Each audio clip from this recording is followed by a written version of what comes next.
हम सीधे आपको लेकर चलेंगे। मेरे सहयोगी आशीष कुमार सिंह इस वक्त मौजूद हैं आरपीएन सिंह के घर के बाहर से, वो हमारे साथ जुड़ रहे हैं। आशीष, आपसे ये जानना चाहेंगे कि ये जोर का झटका जो कांग्रेस पार्टी को लगा है, ये अचानक से जोर से लगा है या पहले से ही इसके कयास लग रहे थे कि आरपीएन सिंह कांग्रेस का हाथ छोड़ने वाले हैं? देखिए, पहले से इस बात के कयास थे कि आरपीएन सिंह कांग्रेस को छोड़कर भाजपा में जा सकते हैं। लगातार इस तरह की खबरें आ रही थी रोमाना कि भारतीय जनता पार्टी के वो संपर्क में है। लेकिन बड़ा दिलचस्प है कि जो बात आपको और हमको जानकारी में थी, हमारे नॉलेज में थी, वो क्या लीडरशिप की जानकारी में नहीं थी। एक दिन पहले ही कांग्रेस ने उत्तर प्रदेश के लिए अपने जो स्टार कैंपेनर्स की सूची जारी की है, उसमें बाकायदा आरपीएन सिंह का नाम शामिल किया गया और उसके बाद आरपीएन सिंह ने आज औपचारिक तौर पर अपना इस्तीफा ट्वीट कर दिया जो उन्होंने कांग्रेस अध्यक्षा को भेजा है। तो ये सवाल तो जरूर उठता है कि जो बातें रियल्म ऑफ स्पेकुलेशन में थी, ये बातें चर्चा में थी कि वो लगातार संपर्क में थे।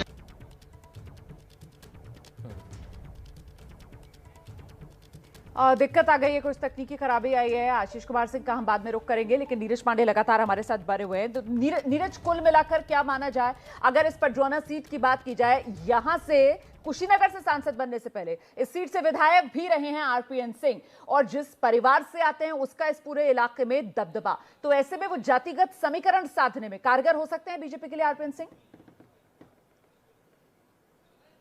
देखिए, भारतीय जनता पार्टी का जो संगठन है ना, वही इसकी सबसे बड़ी ताकत है। भारतीय जनता पार्टी अपनी एक एक सीट पर काम करती है कि किस सीट पर कौन आदमी जीत सकता है, कौन नहीं जानते। महीनों से सर्वे चलते हैं, हर सीट पर एक एक आदमी पर सर्वे चलता है। भारतीय जनता पार्टी की कोशिश होती है कि यदि जिस सीट पर हमारा कैंडिडेट नहीं जीत सकता, तो कौन वो कैंडिडेट है जो दूसरी पार्टी का है या किसी पार्टी में नहीं है जो जीत सकता है। तो ऐसे में भारतीय जनता पार्टी की वर्किंग में ऐसा लगता है कि कहीं ना कहीं पडरौना से जो पूर्व विधायक रहे हैं, यानी कि आरपीएन सिंह, जो पडरौना राज घराने से भी आते हैं और एक अच्छी पकड़ रखते हैं उस पूरे इलाके में, उन पर नजर रही होगी भारतीय जनता पार्टी की, और निश्चित रूप में कहीं ना कहीं संपर्क किया गया होगा।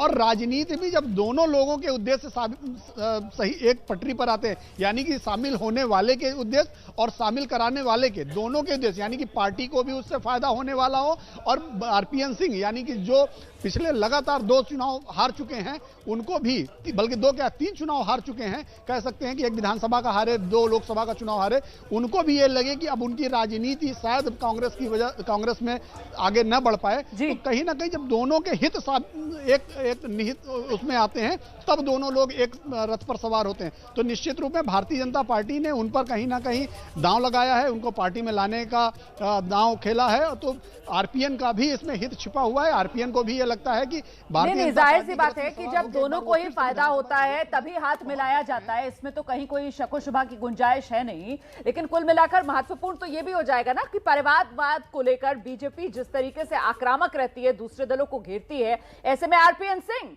जो अब बीजेपी के हो जाएंगे, इनके तो पिता खुद ही राजनीति में रहे हैं, इंदिरा गांधी की सरकार के दौरान मिनिस्टर तक रहे हैं। तो क्या ऐसे में परिवारवाद के आरोप महज चुनावी जुमलेबाजी है प्रणय?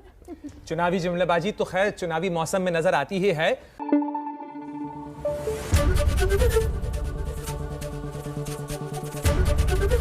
एबीपी न्यूज आपको रखे आगे।